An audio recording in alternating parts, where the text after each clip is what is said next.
Get out of here, you poor old hag. Drunk Melissa hurls foul words at me. Despite being at a memorial service surrounded by people, she doesn't care. As I stand there stunned and speechless, Ewan loudly scolds her, Melissa. He forcefully pulls Melissa, trying to take her outside. Watching Melissa resist, I stood there in shock. That's when it happened.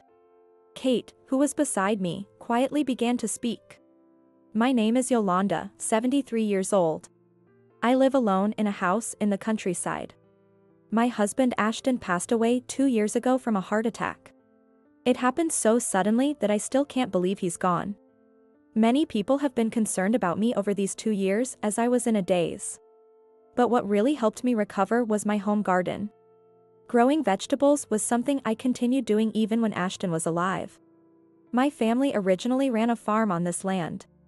When my parents passed away, the farm closed, but I still keep a small garden. It's quite enjoyable. Being absorbed in growing vegetables, I felt that the grief of suddenly losing my husband was slightly eased. It's not just that. Delivering the vegetables I grew to my children is also a joy. My eldest son Ewan, and my second son Harry. Even though they are my children, both are already in their 40s. Each has a family of their own. Ewan's family and Harry's family occasionally visit me. During those times, they bring my adorable grandchildren. What makes me happiest is when my grandchildren say the vegetables I grew are delicious and eat plenty of them. Moreover, my second son's wife, Kate, worries about me living alone and always takes care of me. Kate is a very good person. On top of that, she's a great cook. When she stands in the kitchen with me, she quickly and efficiently prepares everything. She's kind to her children, but also properly scolds them when they do something wrong. She has a good balance and is a reassuring presence. I'm always impressed that Harry found such a good wife. In contrast, Ewan's wife, Melissa, is just awful. No, comparing her is an insult to Kate. I've been troubled by Melissa for a long time. From the first time we met, Melissa's attitude was terrible. It was when she came to our house as Ewan's fiancée. She was all smiles when Ewan, Ashton, and I were around, but as soon as Ewan left, she looked around suspiciously. Then she said something rude. So, how old is this house? Ha! Ewan was in elementary school when we built it, so. About 20 years ago? Really? It looks so old. I thought it was built 100 years ago. Melissa said with a laugh, leaving my husband and me bewildered. Ashton was a carpenter, and built this house. We took pride in its traditional style, using wooden materials. At first glance, it might look old, but it's very sturdy. We explained this to her, but Melissa didn't seem to understand. Well, I prefer apartments or more modern homes. I grew up in the city. So a house like this in the countryside feels like it would collapse in a hurricane. Haha. What a rude person, Ashton and I thought, feeling unpleasant inside. After that, Melissa continued making rude comments. By the way, which university did you two graduate? Since Ewan and I went to the same public university, I assume you did too? We didn't go to college. I helped on my parents' farm after high school, and my husband worked as a carpenter. When I answered, Melissa exaggerated her surprise. What? No way. I can't believe it. Her reaction left us bewildered. Apparently, because Ewan attended a prestigious public university, she expected us to have similar educational backgrounds. Ewan studied hard to get into that university because it had the program he wanted to learn, and it would reduce our financial burden. However, times were different for Ewan and us. College enrollment rates were not as high back then, especially for women. Moreover, my family ran a farm. The idea of helping out immediately led me to work after high school. I explained this, but Melissa's mother, who is my age, graduated from a women's college. Melissa's family members are all highly educated. Many of them work as lawyers, doctors, or executives at major companies. But why should we be looked down upon because of that? Melissa's attitude became blatantly condescending. She seemed to think we were poor and living in the countryside because we were uneducated. Ashton was also furious. Ashton and I talked for a while, wondering if Ewan would be alright marrying Melissa. Given her behavior, her true colors would soon show. Worried, I called Ewan. About Melissa, are you sure? When she visited last time, she was quite rude. When I gently mentioned it, Ewan sounded apologetic. Really? To you guys? I'm sorry. Melissa is a bit sheltered, and I've been trying to correct her, but it's tough. I understand, but marriage is a long journey. If it's like this now. I know, but actually. Ewan hesitated. It turns out Melissa was already pregnant. Ewan asked us to be patient, saying he would try to make her understand for the sake of the baby. Indeed, if they were expecting a child, separating them would be harsh. I told Ashton about it, and we concluded there was no choice. So, they got married. We hoped Melissa's attitude would change with the baby's arrival. Ashton and I discussed this, but things didn't settle. Time passed, and our granddaughter, Anna, was born. She was adorable, and Ashton and I were delighted. However, Melissa didn't like us touching Anna. Mom, Dad, you were gardening earlier, right? If Anna gets germs, it'll be terrible. Please wash your hands thoroughly. We were treated like germs. Hey, Melissa. How can you say that? Oh, it's true. The soil has many germs. Anna is a baby with a weak immune system. You may be fine, but if Anna catches something, it could be serious. Melissa argued stubbornly with Ewan, who tried to intervene. By then, Melissa no longer hid her attitude towards us, even in front of Ewan. This often led to fights between Ewan and Melissa, and we were fed up with hearing about it. Melissa seemed to dislike the countryside. So we told Ewan it would be better if you guys didn't visit often. Since then, Melissa only rarely came to our house. And naturally, so did Anna. I didn't mind not seeing Melissa, but it saddened me not to see Anna. However, it seemed they decided to visit around the new year. Apparently, Anna and Kate's children get along well, and they often say, "I want to see Anna." Since my house is midway between Ewan's and Harry's, it's easier for them to visit during events, rather than making special trips. So, Melissa and Anna came over, around New Year's. However, Melissa's attitude hadn't changed. This house hasn't collapsed yet? Ashton and I were annoyed. Of course not, it's well built and won't collapse so easily. When I retorted, Melissa scoffed and walked away. Sensing the awkward atmosphere, Kate cautiously asked, is something wrong? Did something happen? Unlike Kate, who visits often, Melissa rarely shows up. It was understandable that Kate didn't know much about her. We tried not to talk in detail to avoid causing concern. But Melissa's attitude towards us must have seemed strange. Oh, it's nothing. She's just in a bad mood. Don't worry about it, Kate. I tried to brush it off so as not to worry her. In a house that is usually quiet with just the two of us, having people gather brings all sorts of things.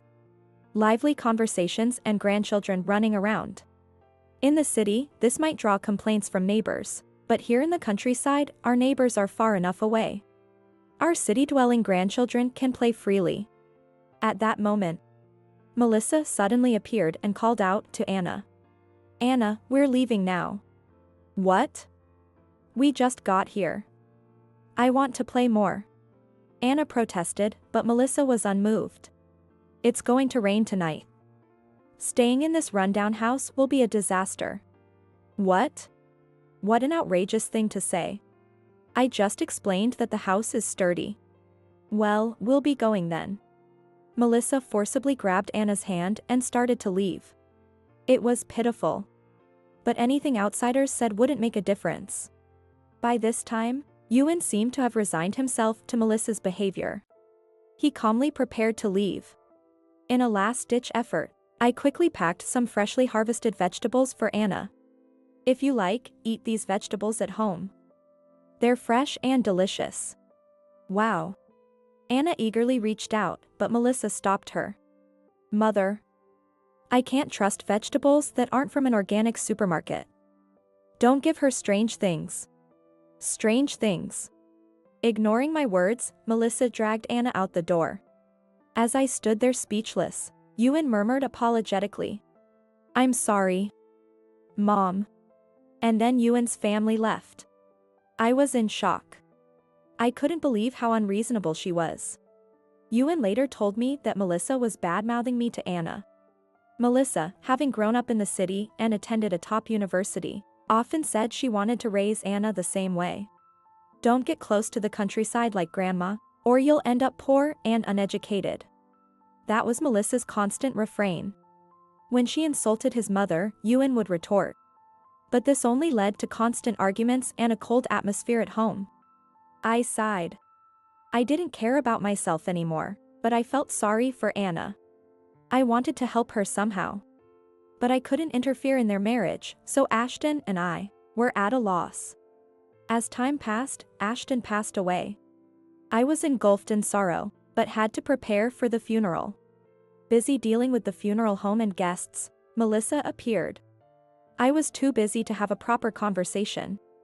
But I'll never forget Melissa's disrespectful comment about Ashton. "Wow, a lot of guests, huh? Must be a gathering of poor folks." I couldn't help but raise my voice. "What are you talking about?" Many people attended the funeral. Ashton was a wonderful person. Relatives, friends, and carpenter colleagues all admired Ashton.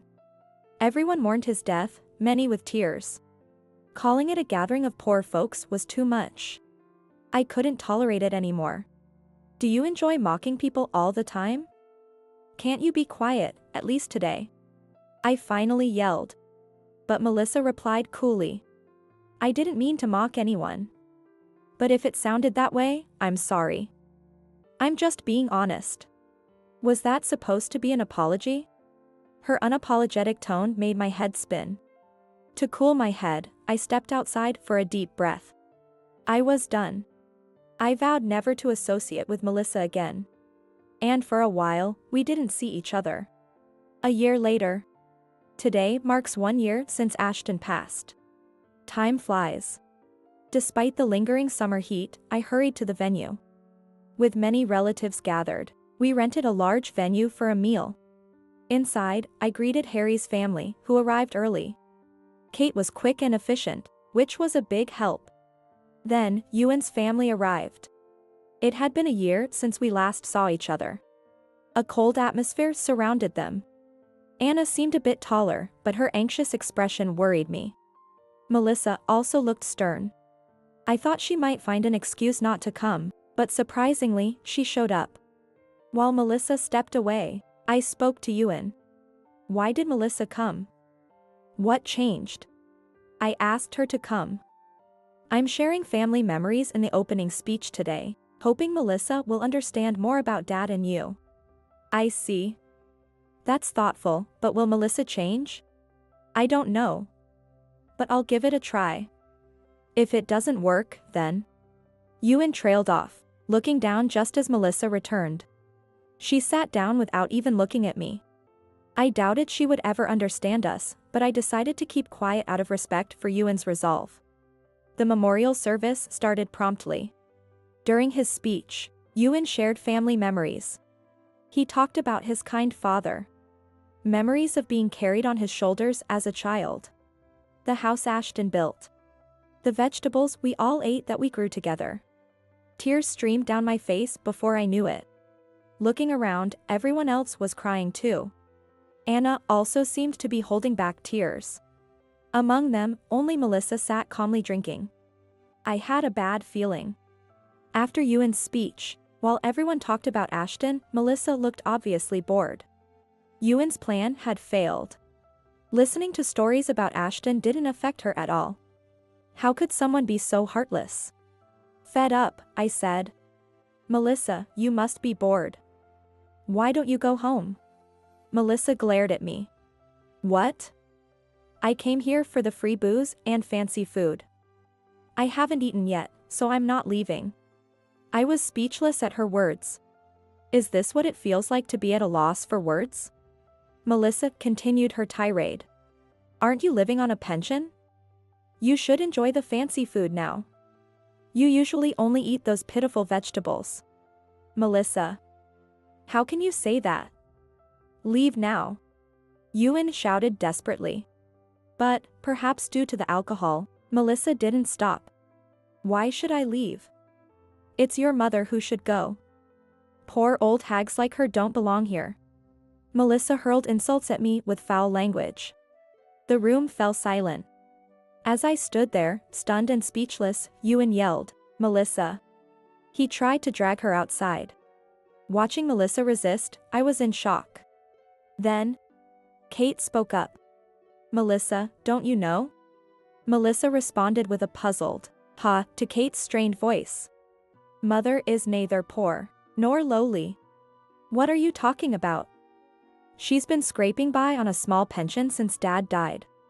Melissa shrieked, while Kate sighed. "Mother owns all the land around here." "What?" Kate calmly explained. "Yes, I had inherited my parents' farmland. The land was quite extensive. Since farming wasn't very profitable, I had more land than I could use. I reserved a small area for growing vegetables, and left most of the land as vacant lots. And I rented out to a logistics company. Now, it's used as a warehouse for materials, providing me with a steady income. It's a decent amount." Hearing this, Melissa's face twisted in disgust. "Yolanda probably has more assets than a stay-at-home wife like you. My parents often expressed their gratitude for my help on the farm." "Thank you, Yolanda. The only thing we can give you is this land.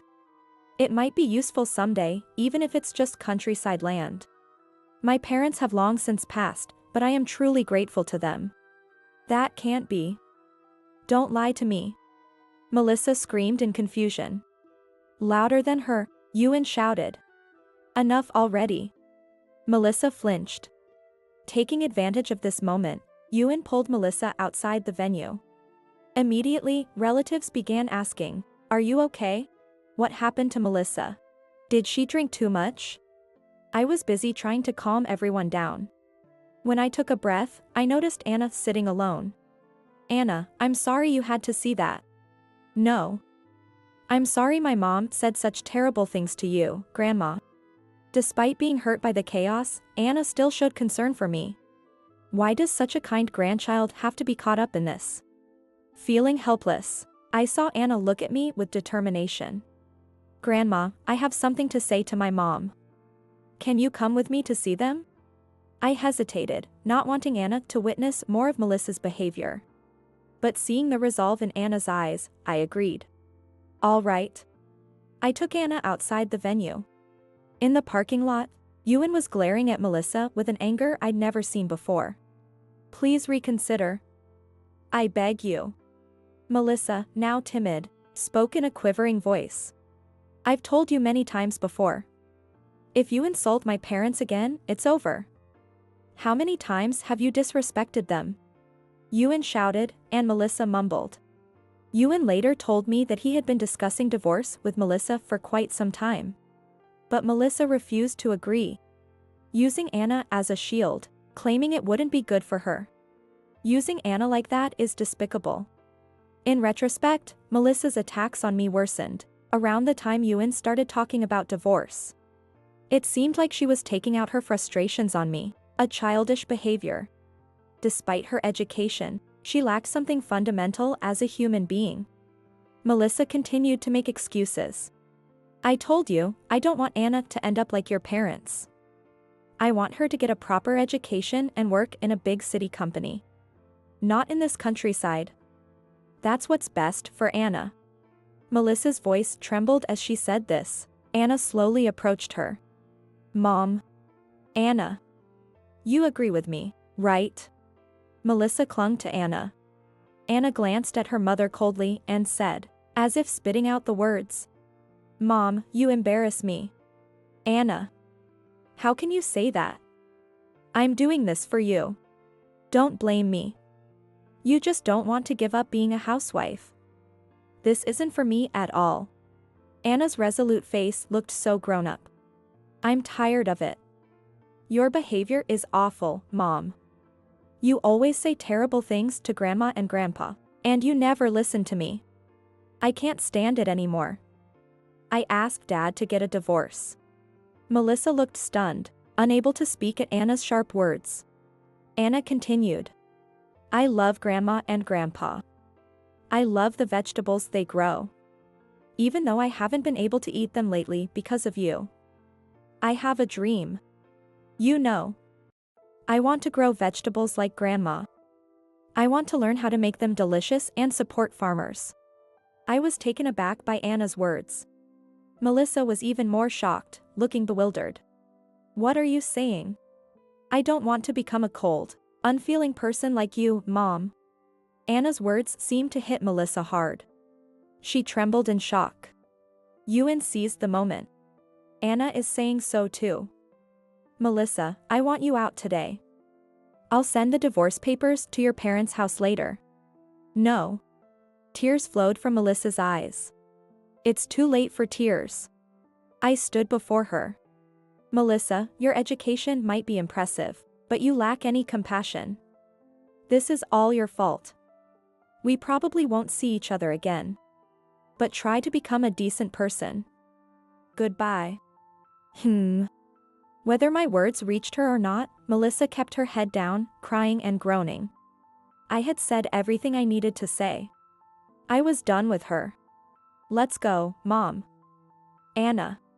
We returned to the venue, urged by Ewan. Melissa never returned. Later, Ewan told me that Melissa left silently, utterly defeated. Ewan sent the divorce papers to her parents' house. He expected resistance, but surprisingly, the signed papers were returned quickly.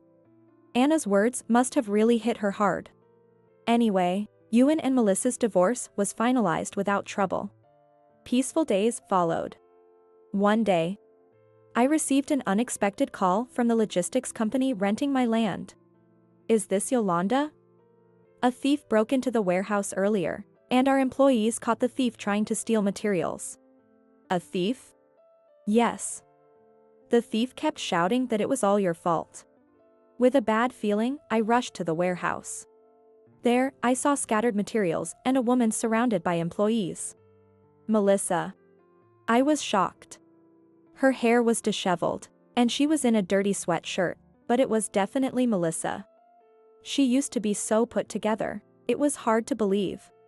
Upon seeing me, Melissa started screaming. It's your fault. It's your fault that I got divorced. Take responsibility. What are you talking about? Her accusations left me more baffled than surprised. Melissa, in broken cries, accused me of inciting Ewan and Anna to divorce her. That's absurd. How could she still not understand it's her own fault? Mistaken and vengeful, Melissa had apparently decided to get revenge on me. She planned to steal materials from the company I rent to, and place them in front of my house, framing me for theft. It was a horrifyingly obsessive act. The thought of having such a person in the family sent shivers down my spine. Thinking it might be futile, I spoke up anyway. Calm down, Melissa. I didn't incite them. Ewan and Anna reached their limit with your behavior. Wake up, this is a crime. Shut up. It's all your fault. Melissa's expression was menacing. She wasn't listening to me at all. She looked like she might pounce on me any second. Several strong employees restrained her. Let go of me. I'll make sure you go to hell. Flailing her arms and legs, Melissa screamed, glaring at me. She was no longer the Melissa I knew. I couldn't find any words to say to her. As the commotion continued, the police arrived, called by the employees. They took Melissa away as she continued to scream. Melissa was arrested for trespassing and theft. I couldn't believe how much a person could change. No, Melissa had always been this way. Her true nature had simply been revealed over time. Ewan and I were outsiders, so it was somewhat bearable. But Anna would likely be hurt by the fact that her mother was arrested. All I could do was support Anna emotionally. That was all I could offer. Melissa was later released. She had to pay a fine for the damaged materials she tried to steal. Melissa, who had been a housewife, had no money. Since each piece of material was expensive, she had to borrow money from somewhere to pay for it, and now she's struggling with debt. No one knew where she was living. After the divorce, Melissa stayed at her parents' house for a while, but they disowned her after the arrest. It seems her family, like Melissa, cared a lot about appearances, so they kicked her out. Melissa's once proud family turned their backs on her. How ironic. Just as Melissa said, her elite family members were cold to those who strayed from the right path. Melissa lost her family, relatives, husband, and child. This was the fate of someone lacking compassion. As for me, I was living peacefully. Anna, who I had worried about, had completely recovered. She now aspired to enter the agricultural department in college. She spoke enthusiastically about wanting to support farmers. With Melissa gone, Anna and Ewan often visited my house. We grew vegetables together, researched feed, and sometimes cooked the harvested vegetables together. Though Anna was down when she heard about Melissa's arrest, she seemed to have regained her energy. "Grandma, don't worry. I have dreams to pursue, and I can work hard for them." Hearing Anna's determined words, I marveled at how much she had grown. I was genuinely relieved that she didn't resemble Melissa at all. Harry's family continued to support me as well. Kate, especially, was very concerned about me after hearing about Melissa's theft incident.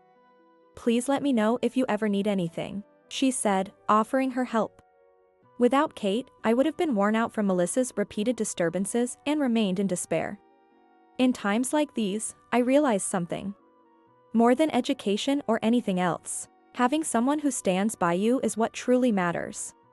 With even one kind-hearted person by your side, you can live strongly. Today, I smile at Ashton's portrait. Though I miss him, I have many people who care about me. Surrounded by wonderful people, I am indeed spending a happy old age.